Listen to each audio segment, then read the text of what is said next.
وسهلا بكم. معاكم رامز. أنا جاي النهاردة أكلمكم يا جماعة عن أي حد يقدر يقدم محتوى يقدمه، ويا ريت يا ريت ناس اللي نفسها تقدم محتويات. في ناس كتير نفسها تقدم محتويات ولكن بيبقى عندها نوع من الخجل أو الكسوف. أنا بقول لك موضوع سهل وبسيط. في الأول هتبقى مكسوف، ده طبيعي.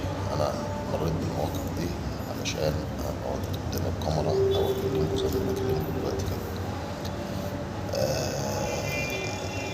ده رقم واحد. رقم اتنين، أنت لو عندك إبداع، عندك عزيمة، عندك إصرار إن أنت تنجح، الموضوع ده جميل جدا يا جماعة، وبيدي للواحد معنويات كويسة جدا. يا ريت كل اللي حابب يكمل فيه أو يعمله يعني يفضل يعمله سهل وبسيط. لو هتصور بكاميرا تليفونك، مش لازم تصور سيشن، يعني بكاميرات تصوير فوتوغرافية والكلام ده كله، ويبقى في لوكيشن والكلام ده.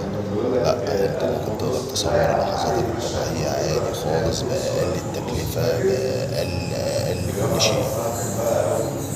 لأن الموضوع لو مشيت في موضوع اللوكيشنات والكلام ده، الموضوع ده موضوع مكلف جدا جدا جدا وغالي فعلا على الناس. في ناس كتير نفسها تقدم المحتويات دي مش عارفة تسوي التكلفة. فانت تعمل ايه؟ تبدأ بإن انت تصور فيديوهات طبيعية، وبناء عليه ربنا بيكرم ويسهل الحال. لو عندك قبول ربنا يكرمك، لو مفيش قبول برضه ربنا يكرمك. فبس تبدأ، وعلى الله تسهيل، واشوفكم بخير.